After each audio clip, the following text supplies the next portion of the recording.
So మీ marriage కూడా ఏదో మీ సినిమాలో లాగానే 6 సాంగ్లు 3 ఫైట్లా అట్టగా జరిగిందంటగా? ఫైట్లే లేదండి, సాంగ్లు ఉన్నాయా? అంటే ఎట్లా ఏంటి మీరు ప్రపోజ్ చేసిన, మీరు లవ్ చేసారా? నాకు ఎప్పుడో షూటింగ్ చేస్తుంటే షూటింగ్ చూడడానికి వచ్చింది. షూటింగ్ చూడడానికి వచ్చిన ఆవిడ షూటింగ్ చూడడానికి వస్తే ఆ అమ్మాయిని చూసి నాకు ఎందుకో బాగా నచ్చి కాసేపు చూశాను, 1.5 hours ఆ అమ్మాయిని చూశాను. ఓకే. నాకు పెళ్ళంగా సరిపోద్దని ఫీల్ అయింది అని వెళ్ళి మాట్లాడారు. అసలు అమ్మాయి నన్ను చూడలేదు, షూటింగ్ చూసుకుంటా. ఓకే, ఏం జరుగుతుంది చూస్తుంది క్రౌడ్ లో. సో వెళ్ళి నాకు అప్పుడు చిన్న విజిటింగ్ కార్డు ఉండేది పీపీ నెంబర్తో, ఎందుకంటే ఆ ఫోన్ కూడా నాకు కాదు. అదే అప్పుడేంటి మీరు? నేను అప్పుడు వెళ్ళింది, నేను అక్కడ డైరెక్ట్ చేస్తుంది గోస్ట్ డైరెక్షన్. ఓకే, ఎవరిదో డైరెక్షన్ అర్థమైంది. అక్కడ చేస్తున్నా, 1000 రూపాయలు ఇస్తానంటే వెళ్ళి చేస్తున్నా, ఇది మన కండిషన్.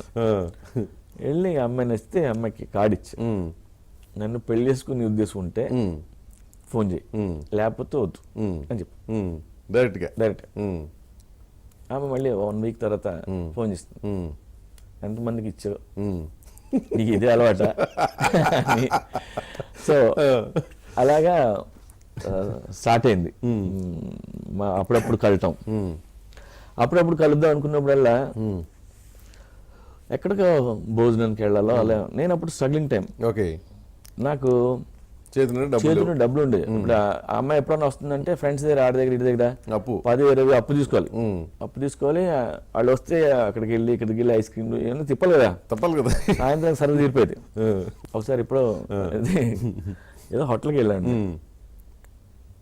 అసలు నా దగ్గర డబ్బులు టైట్గా ఉన్నాయి, కొద్దిగా మోస్తరు మీడియం మంచి హోటల్కి వెళ్ళాం. ఎందుకు వెళ్దామంటే కాదని అనలేం కదా. అదే కదా. సరే వెళ్ళా, కూర్చున్నాక ఆర్డర్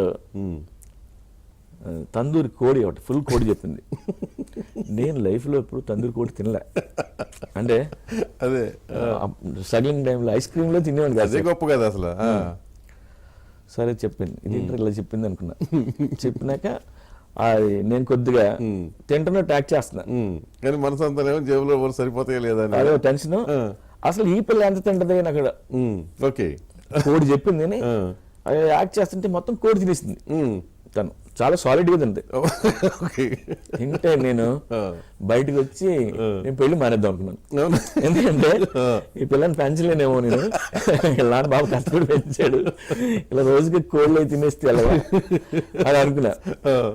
ఆ తర్వాత చెప్పా, నో మోర్ మీటింగ్స్, పెళ్ళి అయితే ఫోన్ చేయి తప్ప నేను మధ్యలో నేను వచ్చి నేను కోళ్ళు పెట్టలేను అని చెప్పా.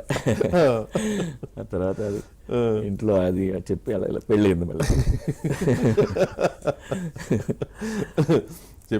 ఆ టైంలో భయం వేస్తుంది కదండి. కరెక్టే, డెఫినెట్ గా. ఎందుకంటే ఏమో తిండికి పిచ్చి ఎక్కువేమో ఫీలింగ్ వస్తుంది. ప్లస్ ఈ రేంజ్ లో తింటే అంతే కదా, పోషించడం ఇప్పుడులా కాదు కదా.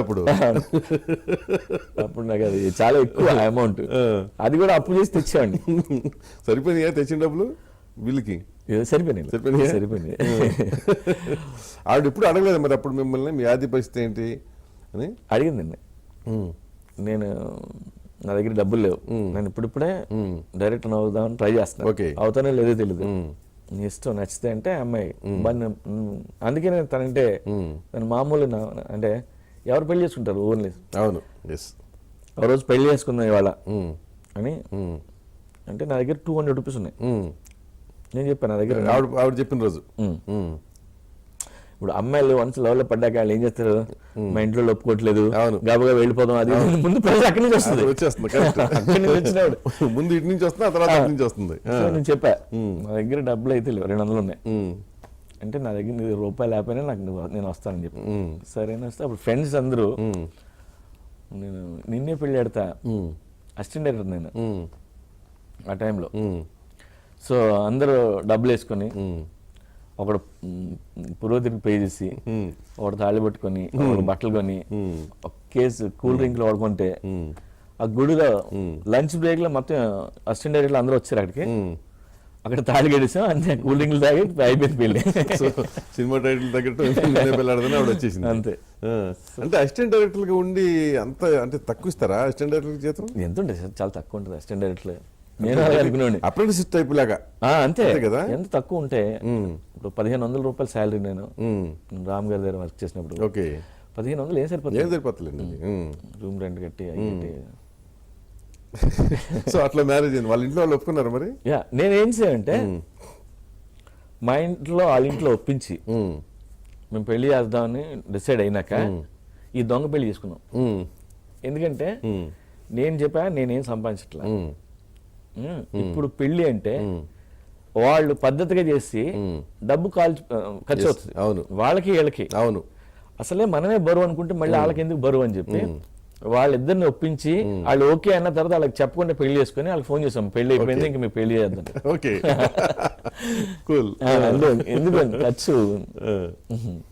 ఈ ఆయన చెప్పిన కోడి సీన్ ఎక్కడన్నా సినిమాలో పెట్టారా? పెట్టలే. అంటే బాగుంటుంది అది. బాగుంటుంది. ఎందుకంటే మీరు తినకుండా ఆవిడ ఎంత తింటుందో చూద్దాం అనుకుంటాం. మొత్తం చూస్తూ కోడి చేయటం రకరకాల ఫీలింగ్స్ కదా. ఒక పక్క ఒక పక్క డబ్బు గురించి ఆలోచించుకోవటం, రెండో పక్క అసలు ఆవిడ ఎంత తింటాం అనేది మనం భయస్తుంది, మెయింటైన్ చేయగలమా లేదా, వైట్ ఎలిఫెంట్ ఏమో. తర్వాత చెప్పారు ఆవిడకి ఈ విషయం? చెప్పా, వాళ్ళు వదిలేద్దాం అనుకున్నాను నేను, ఆ కోడితో వదిలేద్దాం అనుకున్నాను. ఇక అప్పటి నుంచి ఎప్పుడు కోడి గురించి లేదు, అది చాలా తక్కువ అండి. ఇప్పుడు ఆ వేళ తిన్నదండి అంతే. అప్పటి నుంచి ఇప్పుడు దాకా నేను మళ్ళీ ఇన్ని సంవత్సరాలు ఎప్పుడో కోడి తినడం చూడాల. ఎన్ని కోళ్ళు కావాలని పెట్టగలిగినా కానీ ఇప్పుడు తిందు, ఆ రోజు. Okay, good.